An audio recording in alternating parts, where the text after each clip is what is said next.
We need at our table of awareness the logician, but equally we need the intuitive, we need the mystic. I almost died. I was allowed to go to the very precipice of death, of life and death, and look over the edge.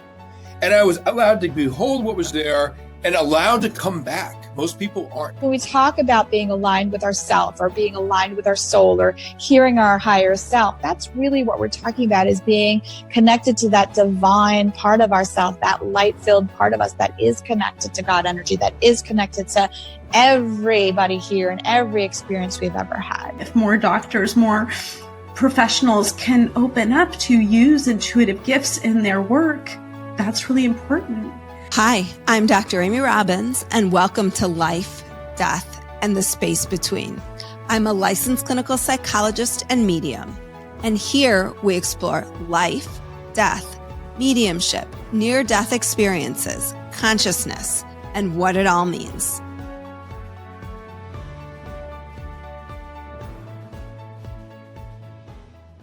I have to be honest, I was a little bit skeptical when I got this pitch for the podcast, but I was also very curious. And part of the reason I was skeptical was because, I don't know, it seemed a little bit shocking to me that someone could claim to have channeled Nikola Tesla and Albert Einstein and John McCain and so many other amazing thinkers of our time. And yet, I was curious.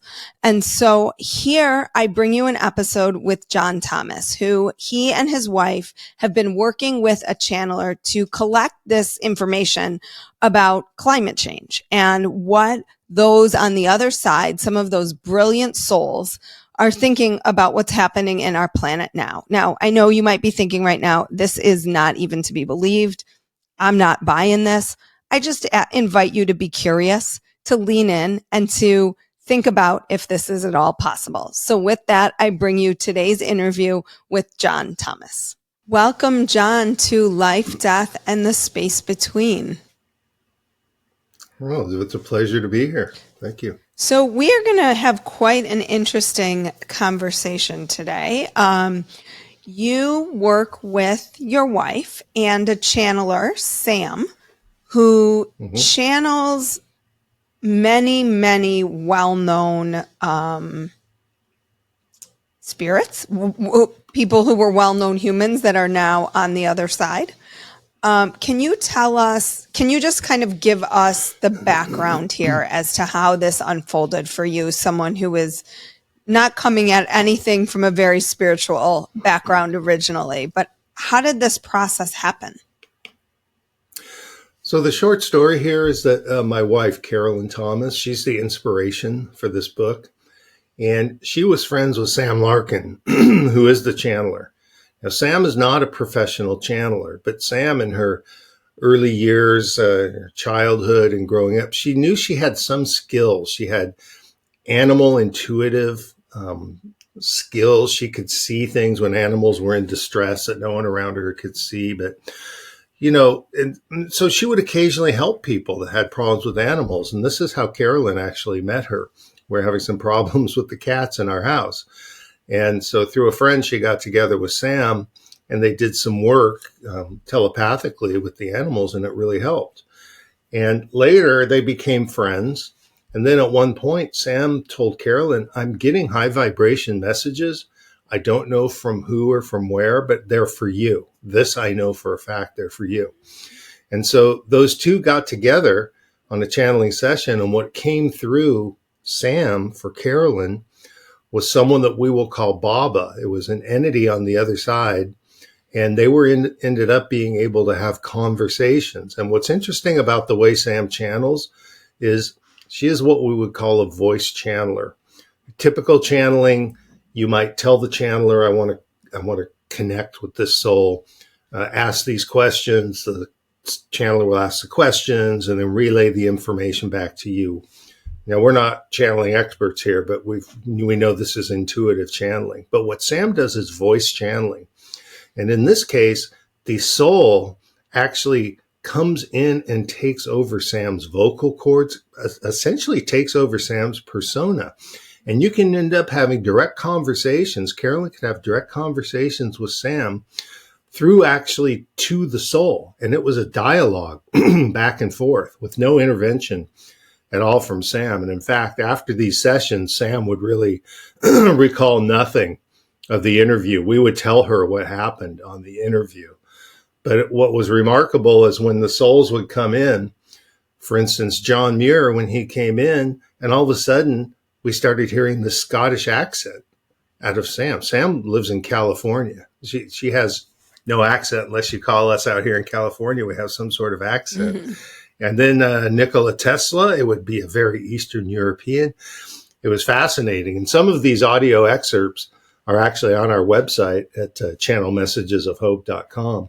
But we also have an audiobook that's about to come out that will be the actual recordings of the souls, because we would do these via Zoom session. Sam was an hour away from us. But the short story of how it came about is once this entity, Baba, had come through, who had done the high vibration messages to Sam for Carolyn, and then they realized they could talk to Baba, who was on this council that we call it the council, ascended masters on the other side who have some elevated level of, I don't know what we call it, responsibility or influence on the other side. But then they discovered they could bring in other souls.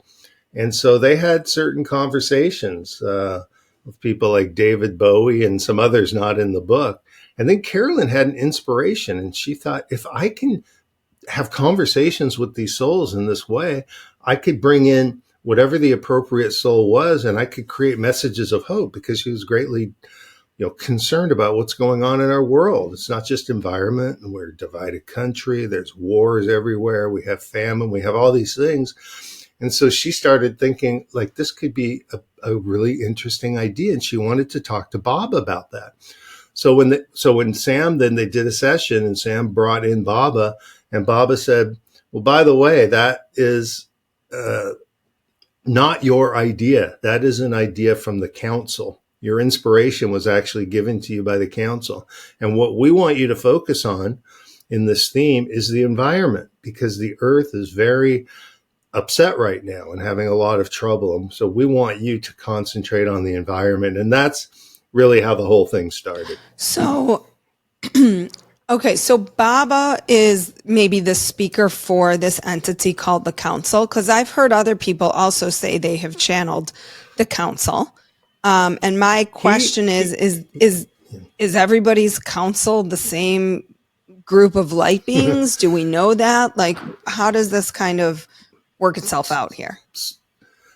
So what we have put together, and we're not the spiritual experts down here. We're spiritually open and spiritually curious. But what we have surmised is the council being a group of ascended masters, and we believe entities like St. Francis and Jesus Christ are on this council. So what we've been able to pick up through our soul conversations is there's not just one voice from the council. The council is a group, as it were. Baba is a member of that council. And Baba became a primary contact for Carolyn. They had a special relationship in this regard. Now, we also talked with St. Francis. St. Francis is in the book. But that's kind of what we put together on this thing called the council, the group of ascended masters, probably not coming back in a lifetime, probably assuredly not coming back, but have great, influence and in certain lifetimes that they had.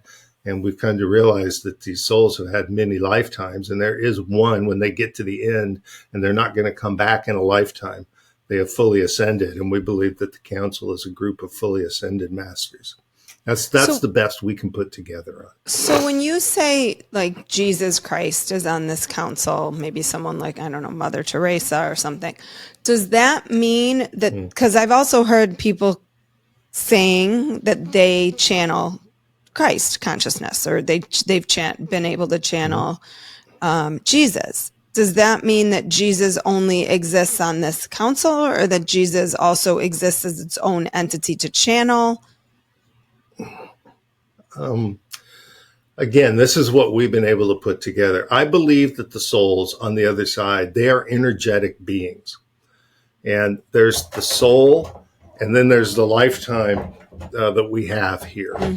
And so Jesus Christ is available that lifetime. In my estimation, he is available to be channeled directly.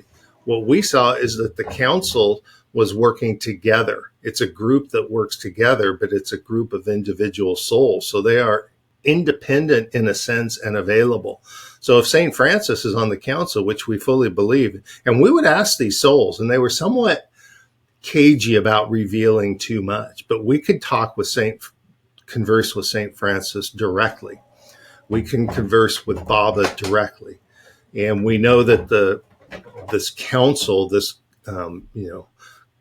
group of these souls did have a particular work together and appeared to set some policy. And one of the policies they set was, we want Carolyn to work on this book, and we want her to work on it on behalf of the environment. So it kind of sounds to me like a board, like a school board. Kind of sounds like, yeah. That's what I'm envisioning. In the like, context, you can talk to all of us. Maybe one of us will answer. Maybe we won't, because we're all here together. I mean, we have our human understandings of how things work. I mean, I work in tech and stuff. And so, yeah, I would think of it as a board as well. Honestly, that's the first thought that I had. And then each individual energy, I guess, on that board could be addressed or could be channeled. Correct. That is correct. That's our understanding as well. Okay, so how did it come that many of the souls that you channeled, was that because I've never interviewed anybody who's so specific about the specific souls in which they've channeled. Like, it is, you say very clearly, like, this conversation was with John McCain. This conversation was with Tesla. This conversation was with Albert Einstein. One, how does Sam know that to be the case, or you, or Carolyn? Was there anything in the channeling that you were then able to look at and get validation? Like, oh, there's no way anybody else would have known this except that person? I mean, I've been pretty deep down this hole, and I'm like, kind of skeptical. I'm not going to lie. Mm-hmm. Yeah. No, I mean, I was too, like I said, we're not professional channelers here, nor was Sam. She just has the skill. So we talked to all of these souls, okay, and not just about the environment. We talked about what they were doing on the other side, how they work with people on Earth, but we also talked to them about their life progression. So this is my interpretation of how it is. There is a soul, and there's a piece of that soul that is from Source. And we have many lifetimes. A soul will have many lifetimes. We asked Mileva Einstein, how many lifetimes have you had? She said 122. Okay. And so the lifetime is meant to work on things while you're here on Earth, lessons you can learn, experiences that you might contract to have. And so we would, like, for example, let's take Mileva Einstein. When we were talking to her, she was already in a body on a next lifetime on Earth. Okay, that's what I was going to ask. So, yes, keep going. I'm just taking notes as you're talking too. So we're talking to the persona, in a sense, of that particular lifetime that was of our interest, connected to that soul. So, Mileva had a son, Edward, who had schizophrenia when she was married to Albert Einstein. And so she had to basically spend her whole life taking care of Edward. It ruined her financially. She also really didn't get much respect for her technical contributions of what she did helping Albert. Albert asked us to talk to the soul of Mileva Einstein. But when we're talking to her and we asked her about her successive lives, she said, I am now a psychotherapist. You can call me David, working in India with mentally challenged people. Her contract in her next lifetime was to work with people like her son that had serious, mental challenges. And so that's the lifetime she came back in. Others we talked to said, no, I don't have any. Samuel Clemens said, I don't have any lifetimes left. I'm graduated, as he put it. But back to your question, how do you really know? We asked a lot of very specific questions of these souls. Like, for instance, we were talking to Tesla, talking about Tesla papers. We're talking about certain inventions he worked on. I got involved in this book when Carolyn determined she was going to be talking to some highly technical people around the topic. And my background is tech. I work in high tech here in the Valley. And she thought maybe, I might be a good interviewer to work with on these people. So, the kind of information that would come through was oftentimes so very specific that because I kept asking myself the same question, and I came to the conclusion that, if you read through the book and you read the kind of detail that comes through, I truly believe that we were talking to that lifetime, that particular lifetime. That doesn't mean that's their only lifetime. And it also means that if we had any evidence that there was a different lifetime for one of these souls, we could have accessed that too, but we have no way to know. It's not like we were given a list. Here's what I did in all my lifetimes. But I will tell you something pretty interesting. John Muir, we asked him about, well, are you in a body right now? And he said, I am in a body, in an adolescent, a young man who's a snowboarder in Alberta, Canada, and he lives near a place called Peyto Lake. And we're like, Peyto Lake? We never heard of any of this stuff. Sure enough, we look up, and he described how Peyto Lake looked. And sure enough, we got online, looked at where it was located. And it was exactly as he described. So, there's no way for us really to make up stuff like that. Honestly, I don't think. And, Sam, the channeler, she had no real knowledge of these different lives that we were talking to. She didn't have any information. In fact, Carolyn would do a lot of research before an interview was going to happen. She'd read books multiple weeks to assemble the framework of the questions we wanted to ask. We would tell Sam maybe the day before, looks like we're going to want to talk to Theodore Roosevelt. Here's a picture of Theodore Roosevelt. Sam's not a historian. She doesn't know much about that. And so, then she would invoke Theodore Roosevelt, and we had a particular way that we ran these sessions, and then we would have the conversation. And what Sam does recall is how the soul looked when it came to her body. And in the case of Theodore Roosevelt, she said, he rode in on Clio. Where Clio? Well, one of his favorite horse was Cleopatra. And he was a real big personality. They didn't all come in like that. But so, we're not here to try to convince people of the authenticity of all this. If you're spiritually open, spiritually aware, and there's so much in the book talking about what they did in their lifetimes, what they're doing on the other side, who they're collaborating with, what they're working on. I think it's quite compelling. But I think if you're spiritually aware, spiritually curious, you have concern about where this environment is going, you're worried about your own kids. Actually, I came to the conclusion, that I was thinking about what can I do with this environment, because I'll probably come back in a lifetime. What am I going to come back to? Makes me want to be more responsible in this lifetime. Well, that certainly does shift things, right? If the perspective is, I think we should be taking care of the planet and each other just for the sake of this lifetime. But if you are going to come back to your point, what are you coming back to? And how does that shift and change maybe how you interact with this earth at this point? Can I ask, how did you determine who was going to come through and speak on this? Or was this determined by Baba and the council, who said, okay, today you're going to speak with John McCain, for example? No, they did not dictate anyone that we would talk to. They just wanted messages of hope to go out around what is going on with the environment. So Carolyn initially created a small list. And you'll notice on the table of contents, the 19 we talked to, there's a range. We go from, you could say politicians, we call them policy makers. How would they deal with this? We have conservationists and preservationists like the John Muirs of the world, Jacques Cousteau.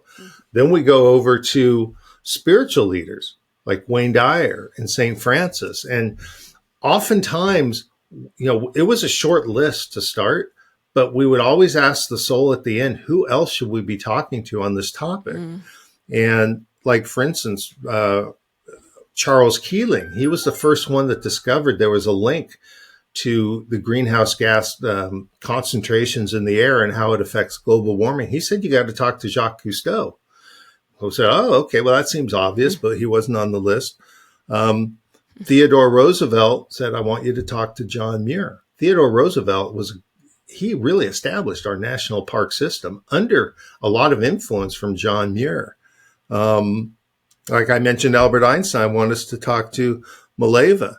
Well, John Muir said, you should really be talking to St. Francis and Wayne Dyer. Wayne Dyer was already on the list. St. Francis was not necessarily. So these people did not necessarily live in simultaneous time here. Correct.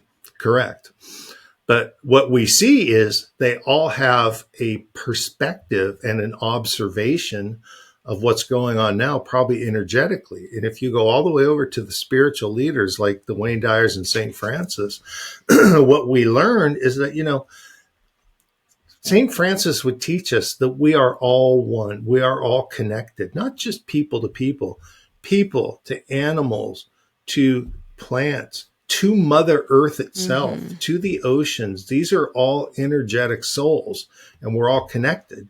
And the guidance from the spiritual leaders are, if you are all connected, then you're going to have a respect of all the things that you're connected to. May be different than man elevating himself higher than everything else, and I can abuse the earth and it won't really matter, but it does matter.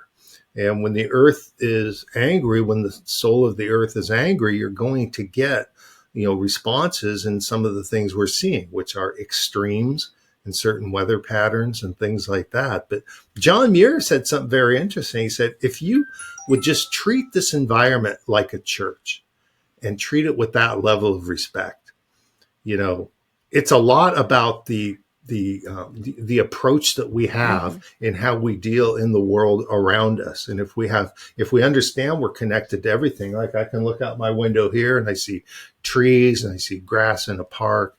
I see people playing there. I see squirrels in the neighborhood. Knowing we're all connected in that way makes me want to have respect for all the things that I'm connected to. And I do believe that that's a very powerful perspective and maybe lesson coming out of all of the soul interviews, in my opinion. So I actually, interestingly, have had one or two people who are very, very concerned about climate change from the spiritual, looking at it from the spiritual perspective. So in doing all of this research and working with these souls, what do you feel like is the sort of cohesive message in terms of what are we doing to our planet?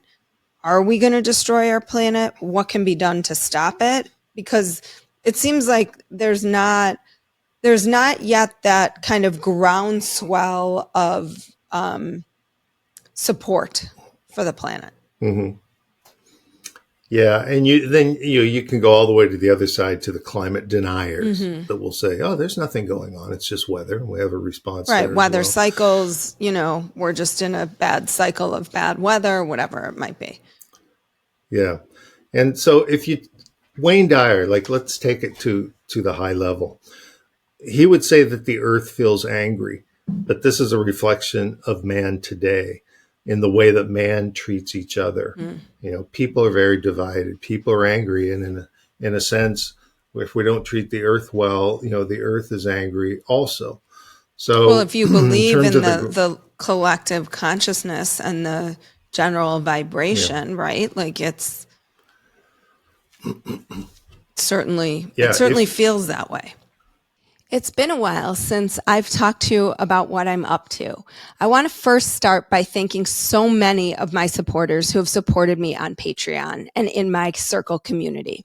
What's so exciting now is we have my new Circle community up and running, where if you want to contribute to supporting the podcast, you can do so at different levels for different values. So head on over to my Circle group. You can actually find the link in the show notes below.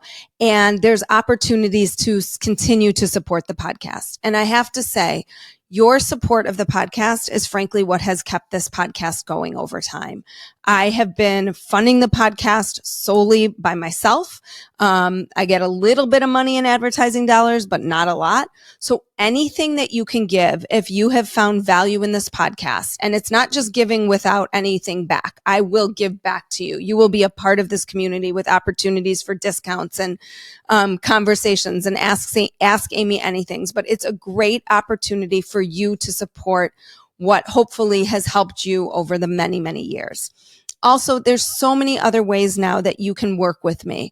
I am offering a group course called Live Your Life Backwards, which is finishing its first cohort this winter and has been absolutely incredible. There's retreats coming up. There's workshops. There's one-on-one sessions with me. So many options that we can work together. So make sure you're subscribed to my YouTube channel. Make sure you're subscribed to my podcast, and make sure you're subscribed to my newsletter, where you will get a free soul wisdom workbook to help you dig deeper into the virtues that you want to be living in this lifetime. We all need so much more spirituality now. We are in a spiritual crisis, and I am giving you so many tools to tap into your own spirituality. So check out, and don't forget to subscribe to Life, Death, and the Space Between so you never miss an episode. It feels that way to me too. And so, not everybody believes in that way. So there's practical things people can do if they care about the environment, and there's kind of emotional, spiritual things people can do if they care. I alluded to the one already about the fact we're all connected, and how we, if we have a different reverence, we could start to change the way. I mean, on a super tactical level, like the example I use is, what if for the next 30 days, everybody, I don't care what your spiritual consciousness or awareness is, but if everyone said, if I see a piece of litter, I'm going to pick it up and I will not litter myself. That in and of itself could make a very big difference, because oftentimes people feel like, what can just me, little me, do? Even if you think about the pandemic, look what happened to some of the dirtiest air in the world over, like Beijing and places like that. It really cleaned up. So what it tells me is that our Earth wants to have a clean environment. The equilibrium is to have a clean environment. But when the Earth is placed in an out of balance condition, the Earth reacts in, we could call it an angry way. The scientists would say, well, if you increase global warming and the oceans can't absorb, the temperatures at night and all these after effects happen, what it fundamentally means is our practices are taking the Earth out of balance. And I just would like to note, for people that would deny that there's anything going on here, climate deniers, I would offer this. The Earth over time moves in a cycle. It's a cycle that goes from greenhouse type states to icehouse type states and back. But that's a very gradual shift. The Earth can stay in balance through that shift because that's a 100,000 year shift. And that's scientifically determined by samples that are taken out of the ice caps, where you can see what the air composition was and you can trace it back. What's happened here is that we have put so much heat trapping gas into the atmosphere in such a short time, basically the industrial age, and you need some greenhouse gas in the atmosphere. If you didn't, it would be as cold as space down here and we couldn't sustain life. But there's a balance, there's a proper level, and we've skewed that level so high that we're trapping too much heat now. And now the natural ways that the Earth responds to that, which is oceans absorb heat, the ice caps absorb a lot of heat. There's a natural balance there. It's skewing out of balance. And so what we're seeing as a result of that is, the storm patterns, the hurricane patterns are becoming more intense in some parts of the world, droughts becoming more intense in other parts of the world.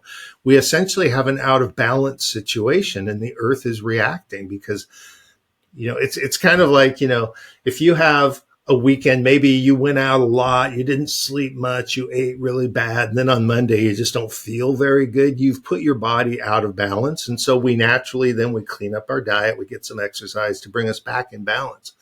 But what's happening now is the Earth is so far out of balance, it's having trouble recovering. But, the good news is, and this is a Messages of Hope book, it's not a Messages of Despair book, is that there's many there's many technologists and people working on solutions. You see it. Things that will lower the level of carbon going into the atmosphere, things that can de-acidify the ocean. The ocean is acidifying because of the much higher levels of CO2 than we can sustain. But Amy, a really good point here too is that the younger generations are really getting this. And a lot of the passion for, environmentally responsible developments that can sustain our population and also take care of the earth are in progress. Things like nuclear fusion energy, which is 100% clean nuclear. No radioactive materials, no radioactive waste to dispose of. Albert Einstein said it's going to take 25 years at least to get this, but it is being worked on. And so there are many things that are being worked on right now. And if we collectively, as just individuals, have a much higher awareness of our impact on the earth, and we try to clean up those small things that we do, that in and of itself will help. I mean, in my household, we have an electric car. We also have a gas car, though. We have to be practical on that. So, but that's just, I just wanted to get that example out there. What do you think it was about the environment that felt like needed to come through in this? I mean, there's so many different topics, I think, that could be channeled upon with these experts. Why was this the one that presented itself at this time? Primarily because Baba, as a member of the council, said this is what the council wanted us to focus on because the earth was struggling, is how he put it. Because Carolyn had other ideas. She was thinking of topics like forgiveness or overcoming life's challenges, of maybe just getting perspectives in general on spiritual leaders only on the other side. Carolyn had all these ideas. And then Baba came in and focused her down to the environment because the earth is struggling right now. And so that's why we concentrate, at least in this first book. But, it's not just all environmental in the book. I mean, I think if you read through this, you'll find out some really fascinating things about how life is on the other side, the reincarnation situation, and what happens when you go to the other side? What's the transition like? And then what is your life review process like before maybe another lifetime is considered? There's a lot of really interesting thing. And the souls were very open to reveal details of their own situation in that particular lifetime that we were talking about. They wouldn't reveal everything. Baba and others on the council were not going to reveal exactly. I mean, I couldn't sit there and say, what are the lottery numbers going to be next week? No, you're not going to get that. Do you know, we are sitting here on Monday, November 4th. I'm not sure when this is going to air, but it's going to be, well, maybe it won't be after we know the winner, but did they tell you who's going to win tomorrow? No, but I will say that, there's a lot of personality in these souls. John McCain, the maverick, he revealed some stuff and just said there's certain people very politically active that are going to, quote, get their due, unquote, when at the time that we did the interviews. And certain things happened after that in terms of trials and convictions and things like that. But I think he was a little more of a rarity on that. He was a little more predictive, open. I don't know if he went outside of afterlife protocol and giving us some of this, but have you spoken to, or has anyone in his family seen this? Because really, Dyer is he still has family alive that we know of, but are you saying anyone in John McCain's family? Have they seen this? Yeah. I don't know. I honestly don't know. I would hope so. We don't have any direct access to, his wife or his daughter. So I don't know. I hope they would, but. What do you feel like was sort of the most hopeful in this time of kind of strife and difficulty, and feeling like not only are is the planet in a state of upheaval from the environmental perspective, but also from the peopling perspective. What do you feel like is sort of the biggest kind of message of hope here, the biggest takeaway for humanity? Because I've always felt like Mother Earth will be fine. Like, she will shake us off if she needs to shake us off. And I think she kind of has been doing that over the last, 5 or 6 years. So just, I'm curious what your thoughts are on that and what you think is hopeful for us right now. Well, I will say that Gaylord Nelson, he said, look, the Earth is 5 billion years old. You can't destroy it too fast. So I kind of agree, Amy, with your point of view on that. There's two sides to where I get hope on this. One is back to the younger generations really understanding the impact that we as man have on this earth and taking direct action across a number of different efforts and inventions, and an acknowledgement of the value of the oceans and why having the oceans deacidified, why having reef structures that are vibrant makes such a difference. So I think that the younger generations are understanding that and taking action. That is, hope for me. Okay. But what the spiritual leaders talk about in terms of that man can really make a difference in all this, just in our own perspective and the way we treat those around us with the right level of reverence and the right level of respect, that we have the power to make a big difference. Now, will man do that? Will man take that and take it to heart? I think over time, more and more people will. So it just tells me, it kind of told me there is a roadmap to making this better, and people can make a difference on this. And there are a lot of people working on it. It's not going to be instant. It's not going to be overnight. And we're going to be dealing with, the effects of extreme weather for a while. But I mean, just the fact that there's this thing called the Paris Accord, just the fact that there's a participated by most of the leading countries of trying to get our global warming number down by 2050 to 1.5 C, that there are nations that believe in this and are working on it. Not every person believes in it. There's plenty of climate deniers. We live here in the United States, but we just have to, we can't worry about them. We just have to educate where we can and push forward and do our part. And a lot of people are doing that, which is a message of hope for me. What does Tesla think of Tesla? What does Tesla think of Tesla, the company? Yeah. Did you ask him? Yeah. Asked him directly. We asked him what he thought of Elon Musk, too. And I will say that Tesla doesn't have a lot of respect for Elon Musk. Elon Musk is not an inventor. He's an investor. Okay. And Tesla, this is very interesting. When we talked to him, he said Tesla as a company, they come, their pitch is e-cars and very clean and all that stuff. But Tesla as a company has a much bigger pollution output profile than people generally know. And after this interview, some months after, here in California, there were lawsuits brought by the government against Tesla for exactly this. Toxic leaks around their painting area. There was a downside to how Tesla was doing their business that Nikola Tesla pointed out to us. That's an example of like, how would he, that's not the kind of information people generally know. But I don't know if it was 6 months later or whatever. And then I saw all this stuff starting to come out about Tesla as a company. So I think he has great respect for the guys that did invent Tesla. There's a couple inventors actually. And then Elon came in as an investor on it, but he wasn't part of the invention side of it. So that became very clear.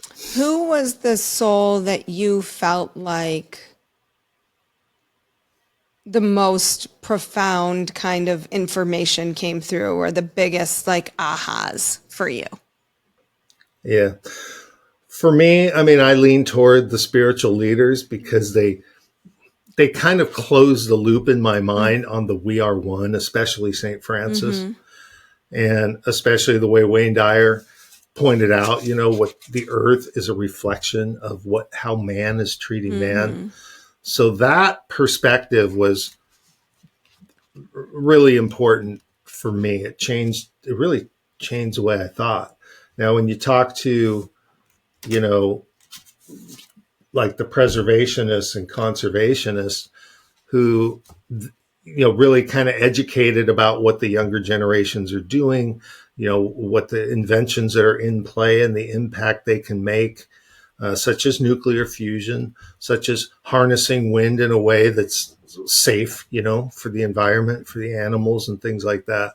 So that gave me great hope on that. But for me personally, I kind of lean toward, what the spiritual leaders had to say. But I'll tell you, what these souls in these particular lifetimes on Earth, the kind of things they went to and the dedication that they had. I mean, look at what Gandhi went through. Look at Chico Mendes. Chico Mendes was an advocate for the rainforests in Brazil. We need those rainforests. Why? Because the trees take up CO2 and they release oxygen. That is part of the earth balance. And all the ranchers were eliminating rainforests. And Chico Mendes, he was killed for his, advocacy for that. I mean, people had a lot of really, passion and dedication in their lifetimes around what they did. It was just quite inspiring, actually. So who's next? What's the book 2 going to be? Do we have a book 2?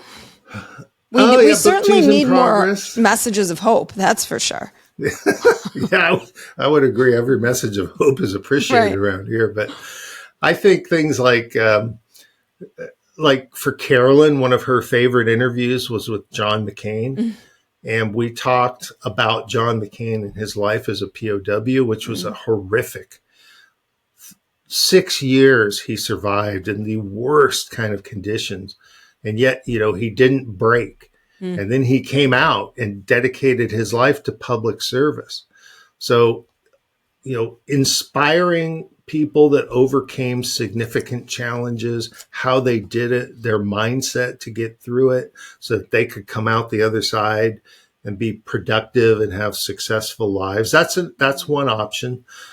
Forgiveness in general is a very important, kind of the root really I think for us all to survive and be harmonious. Back to McCain, she asked, hey, when you went to the other side and did you meet your captors? And he said, yes, I met my captors and we had that interaction. And yes, I did forgive them for what they did. That was all on the other side. But there's many. I'm assuming we're not exactly that was part of the life review, as I understand. That was part of the life review. And you could say, what led you to being a POW? I mean, just obviously he got captured, but he said, my soul, when we come down on this earth, there's certain experiences that we've determined that we want to have.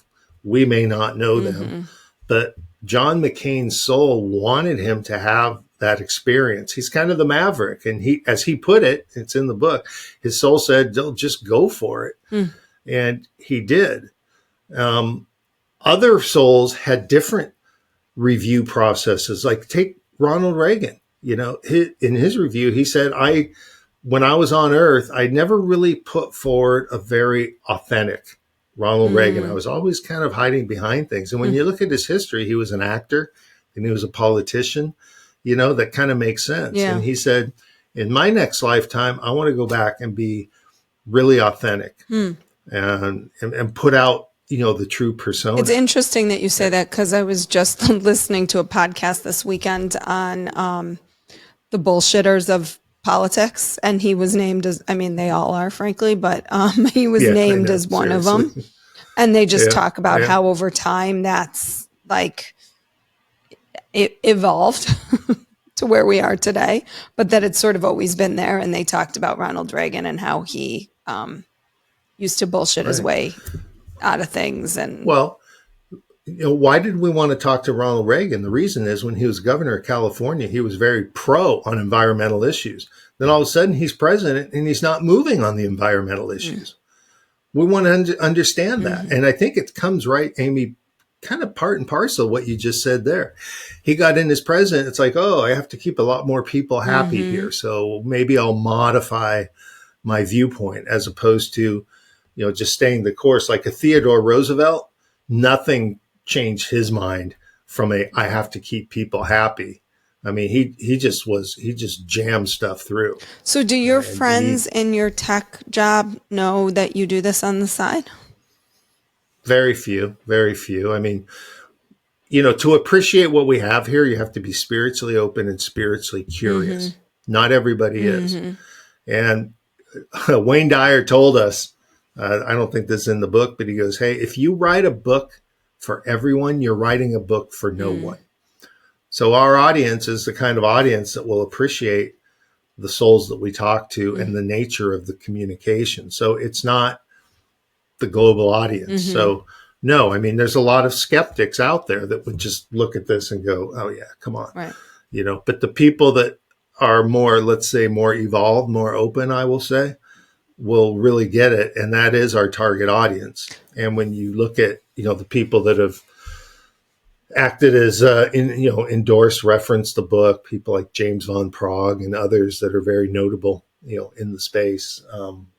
So we know who our audience is, and we're just, we started this project because we just wanted for those people that have some despair of the environment and are open to the spiritual messaging the way that we're giving it to them. I just want to get this book in front of them. Right.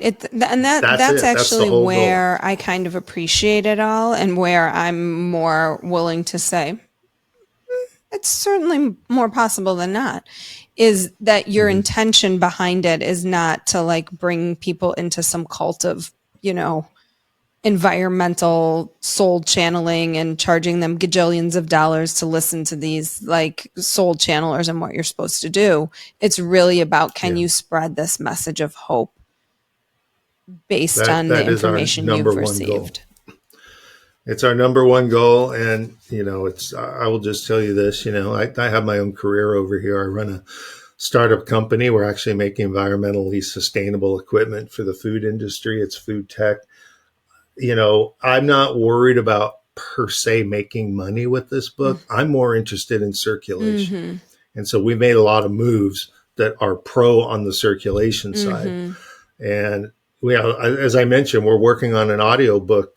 I think will be done in December that I think is going to be fascinating, where we take the actual interviews in their entirety, because we recorded these, and we create an audio book out of these. And so I'm really looking forward to that. Well, that'll be amazing to be able to actually hear how the voices come through. So, John, if people are interested in learning about channeled messages of hope, about the audiobook, which will probably be out by the time this podcast drops, can you tell us where they can find you and where they can find all this information?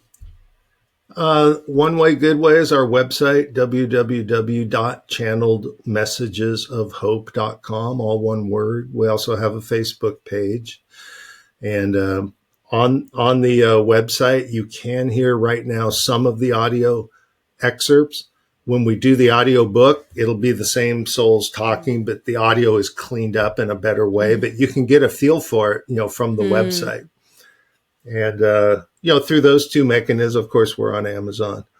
And, we just hope, we're just trying to reach out to people. And Amy, we really appreciate that, you're helping us, and you're kind of, on the mission in a sense. Yeah. And so it's been a great pleasure being able to talk to you about this. Likewise. And if we can do anything else to improve people's experiences on this planet in this time and space, I'm in for it. So, John, thank you so much. And thank you to Carolyn and Sam and all the souls, I guess, that came through for this book. And all the souls. I'm sure that they're listening now, because we were told, John Muir told us, he said, that it's almost like he painted a picture like it's a movie theater, and they would watch these interviews. I think he said, quote, "It's a hard ticket to get." I guess I'll find out more what that means when I eventually get, to the other side. But I'll tell you what, I'm thinking a lot about one thing. I'll just close this is this whole experience has made me really examine my own life and go, what were the experience I was put down here to learn? And I'll tell you what, Amy, I see now where I have repeated certain behaviors and gotten certain results I didn't necessarily like. And those results, the consequences became greater when I would commit the mistake, like let's say a second or third time. And it just completely hit me. It's like, you were in that particular area. That was a lesson you needed to learn. And it really got me thinking. And so what I would like to do is I would like to make as much progress as I can in this lifetime on those lessons that at least I can recognize. I'm sure I'm not seeing all of them, but I've gone to enough spiritual counselors and stuff and kind of had them pointed out over time. It's like, oh, now I'm getting it. Yeah, it's interesting that you say that, because I'm teaching a course, my online course right now.